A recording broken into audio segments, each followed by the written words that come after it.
Welcome to Essential Ingredients. I'm your host, Justine Reichman. With me today is Nikki and Staci, co-founders of Atelier Saucier. Welcome, guys. Thank you. Thank you for having us. Oh, well, I'm super excited to have you. You know, the funny thing is that you guys seem to be blowing up all over it's like my phone is listening to me. You're everywhere on Instagram and wherever. It kept popping up.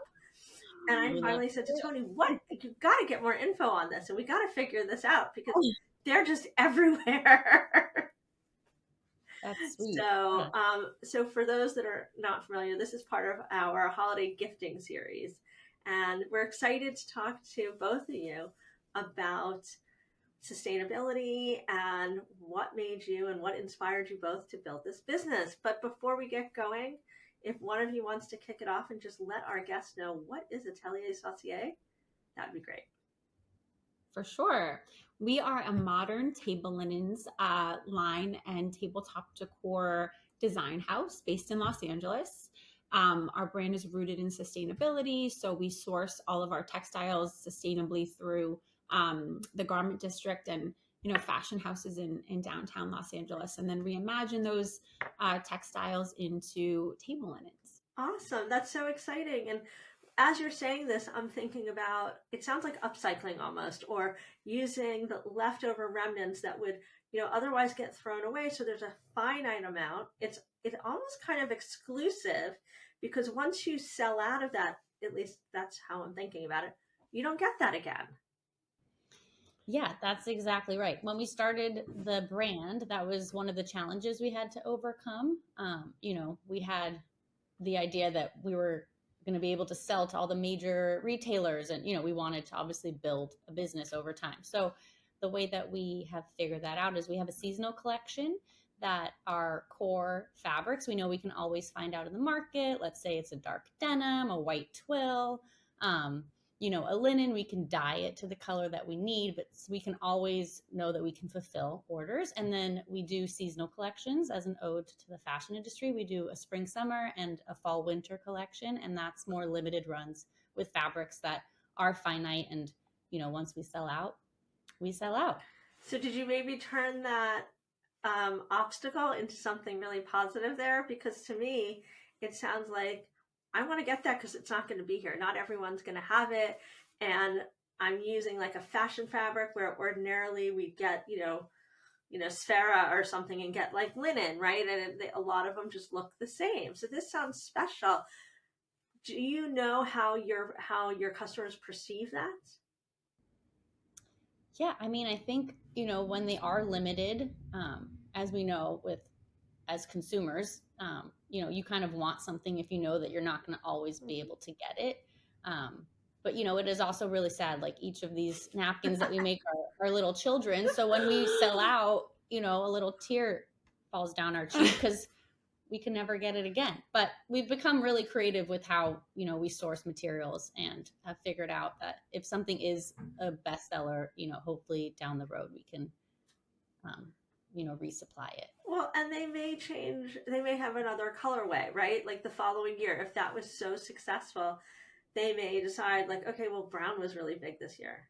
But, now navy is really big and I'm just making it up, but, No, 100%. And I think we're very inspired when we design the seasonal collections by what's happening, in the moment, not like in a fast fashion sense, but, what people are drawn to, what's happening in the world, and art and architecture and fashion and, nostalgia. So we definitely are, inspired by all of that when we're designing the collection. So we think it kind of strikes a nerve like in that moment too. And people are really drawn to that.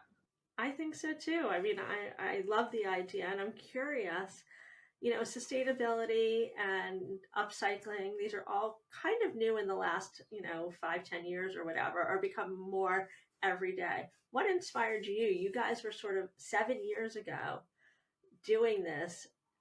You're kind of at the forefront of it, right? People weren't necessarily doing this yet as much. It wasn't something that people talked about quite as much. So I'd love to hear from both of you about why sustainability was so important to root your business in. Yeah, to kind of go into a little bit of our backgrounds. I come from the fashion design world and interior design, and Nikki comes from restaurants and hospitality. So Atelier Saucier was born just out of, both of our experiences in the past. And yeah, Nikki was opening a restaurant in New York and was having a hard time finding where they were looking for sustainable linens. Yeah, the concept was really rooted in sustainability and it, in every kind of sourcing aspect. And the owner wanted sustainable linens that told a story, and truly searched high and low, domestically, abroad, and could not find anything that like checked all the boxes for what they were looking for, and also was like fun and modern and fresh. So yeah, I was sort of, lamenting to Staci about this challenge I was up against, and she was like, let's make them. Let's tap into her local industry, sources and contacts here in Los Angeles. And we're lucky that there is such a incredible inventory of, reclaimed or dead stock is kind of the official term.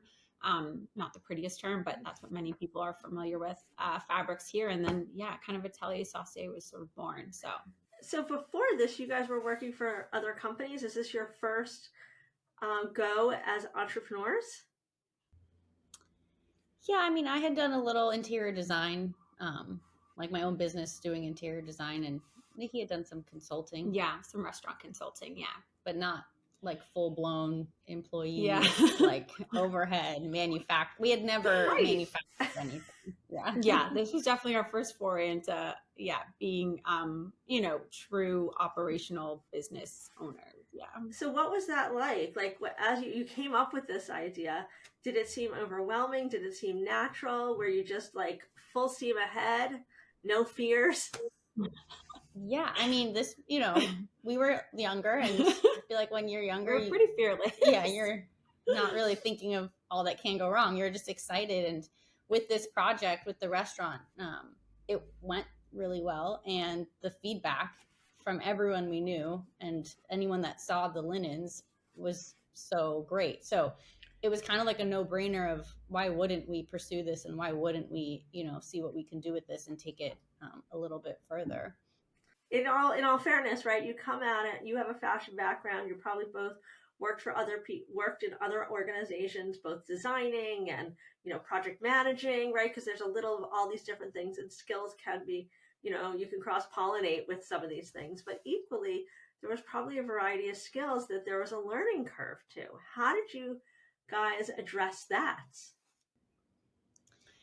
I honestly, I think, what I think we both feel so grateful for is that like Staci and myself, we have a lot of shared strengths, and then we have a lot of, because I think of our varied sort of backgrounds, like she's a creative maven, right? Like the things that she comes up with, I'm just like, I don't even, just out of this world incredible.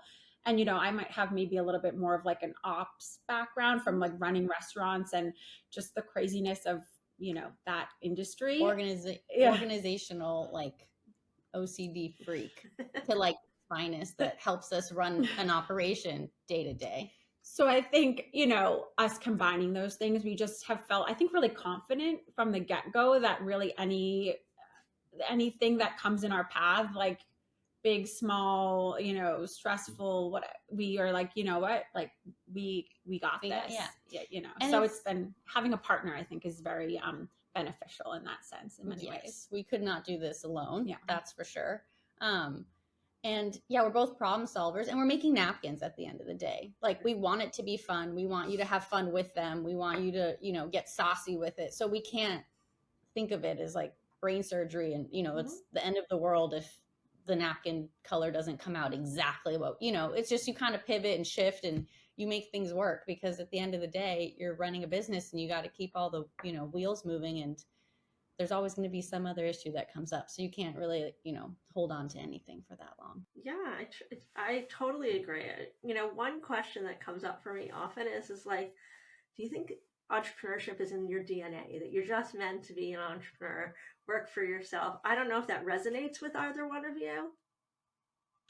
Yeah, I mean, and we say this all the time, like when Staci and I first met, over a decade ago, we like from the second we met, we knew we were like, there's something we are going to do together. We didn't know exactly at that moment what it was going to be. And, there was all these iterations of ideas that we had over like the years. And then not saying this sort of fell into our lap. I mean, it kind of did, but it was sort of this light bulb, like, oh my God, like truly like we're going to become napkin ladies. And we were like, is this really what's going on? Like, and, here we are and we've embraced that. And, it's, I think, I think we both had that entrepreneurial spirit and, we both had great bosses. We've had some not so great bosses. So I think and we would always talk about that, like cherry picking, our favorite qualities of how businesses were run and how we were managed, and always said we would then, use that when it comes time for us when we're running our own business. And I think that's,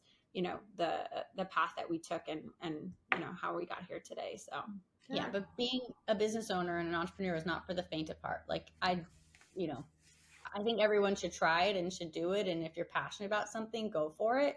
And I think anyone can do it, but it's just lots of ups and downs, and you just got to ride that wave. Mm-hmm. But I do think you guys mentioned a couple things that were really key to me, that your problems come up and you fix them. And that's what founders do, right? We fix problems. We don't let it, we're not like, okay, I don't know what to do. What do you do? Because there's nobody else to ask except each other. Yeah. Right? Or yourself if you're, a solo founder. So it's really for those that I think know how to either surround themselves with the experts or can fix problems. Like my partner, he calls me the fixer. Not like in the movies, you know what I mean? Like with the fixers that, you find the bodies in the right. But, the fixer, I want to fix a problem the moment I hear it arises. So that's like a shared thing that I heard from you. And I think that it's kind of really true. It stands true and very much, I think, needed for founders, because at the end of the day, the buck stops with you, right? Exactly. Yeah. And I feel like we feel super fortunate and lucky that you brought up like experts. Like, we have our sewers in our sewing room that are the experts at sewing. So if there's an issue with the sewing, we let them help us and figure it out. And, our wash house and dye house and embroiderer and all the people that we have really cultivated and created these amazing relationships over the years. Like we turn to them when we don't have the answers, and, they're the expert in their field. So you kind of have to listen to, what they have to say. Yeah, I think so. I think it's really important if you bring people on, or when we bring people on, to let them sort of own their niche and to look at them as the expert for what you've brought them on for. I mean, there's going to be times as founders or as leaders that you may have to switch it, or there's another reason. But I think it's, we look to them to guide us because they're the expert in their industry.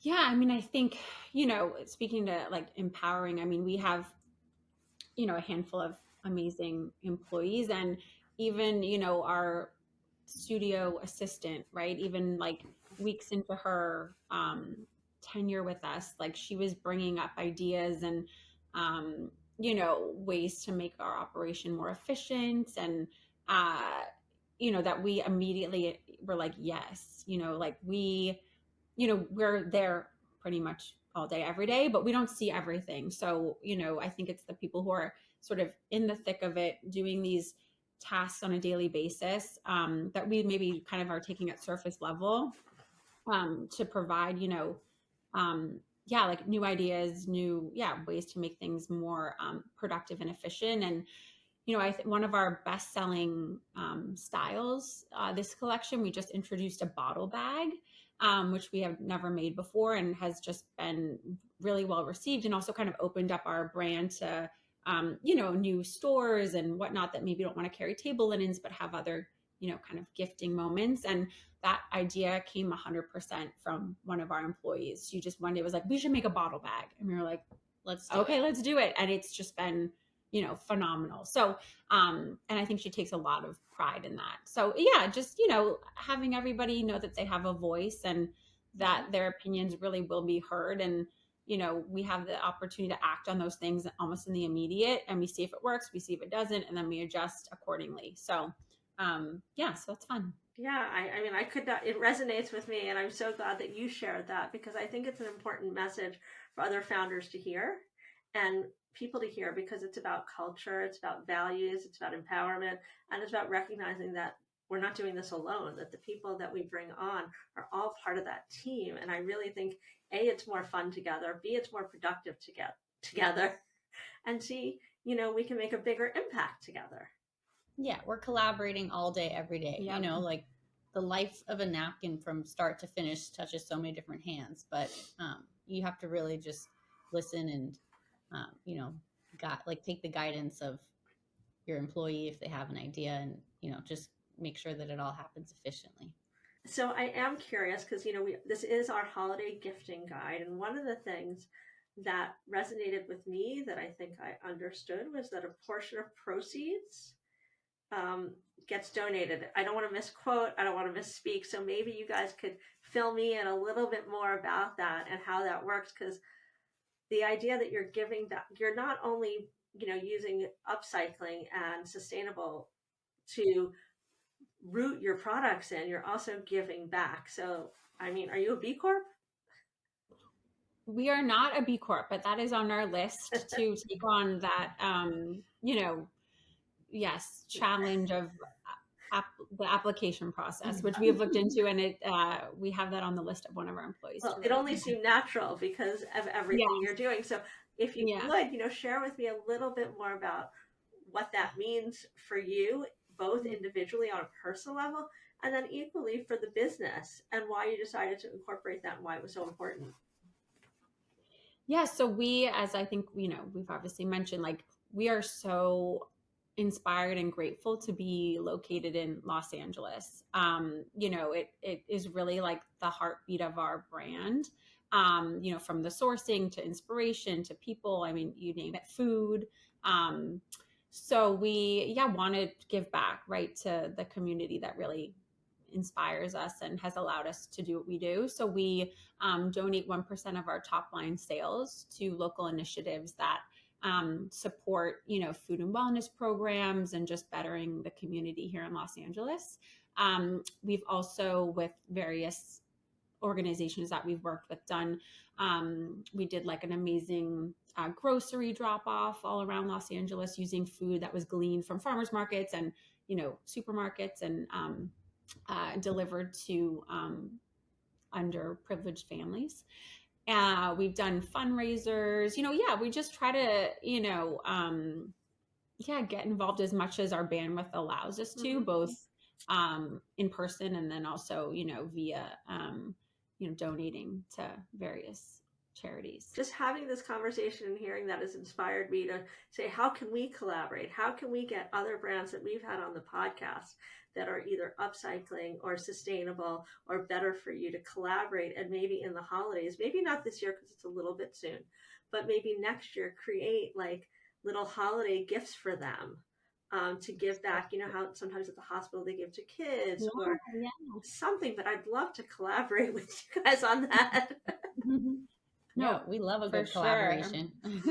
So, okay, so tell us about this holiday collection and how it's going to stand out against others, because we're featuring it as part of our gifting guide, and we want people to know how this stands out from others. Yeah, so our fall winter collection this year is inspired by the collegiate, lots of hunter greens and dark denims and navies and stripes. We were just feeling kind of the collegiate vibe overall. And then I know that's also kind of trending. To be completely honest, that kind of just happened, which I feel like sometimes does, when you're kind of on the cusp of coming up with ideas and trends. But we, have over the years come up with super embellished and like super colorful and over the top glitzy and glam for the holidays. And this year we kind of scaled back and went a little bit more just like solid colors, bold statements, fun and games. We did some star embellishments that were super cute. yeah, just, I can picture the navy blue and green, and I could, those kinds of things like the denim and the green. And then I'm picturing like a velvet bow or something. So we have a corduroy Okay, velvet there you go. cocktail napkin for sure. Yeah, velvet is such a fun Holiday. texture for holidays. But corduroy is more unusual, so that's really special and fun. Yeah. We did that a few years ago. It was one of the best sellers. So that, we learn from what our clients like. So we try and reimagine them and, come up with a new colorway. But yeah, I'm going to have to get me some corduroy ones. That sounds really fun. In the meantime, for those folks tuning in, whether to the podcast or the video cast, what is the best way to go about finding Atelier Saucier? Yeah, I mean, our website, ateliersaucier.la. You can also check out our Instagram for a lot of, just easy visuals and a lot of highlights of our new collections, custom collaborations. And then in person, we're sold at online and at major boutiques all across the country, as well as like small, incredible local boutiques. So if you go on our stockist page on our website, there's a list of places you can find our items available in person. Thank you guys. That was great. I'm super excited to share that with our community so that they can get saucy this holiday season using sustainable linens, because who wouldn't want to? I know I do. So again, thank you guys so much for sharing your story, for the impact that you're having. I think it's amazing and inspiring all around, because from the minute they're sewing the products or even picking out the fabrics to people purchasing it, you're doing good. And that's really inspirational and aspirational to me. So thank you guys. Thank you. Such a pleasure chatting. Okay, so for those of you that are tuning into the video cast, don't forget you can also hear our podcast at iTunes or anywhere you listen to podcasts. And if you're not following us, follow us on Instagram at Essential Ingredients. Thanks again for tuning in.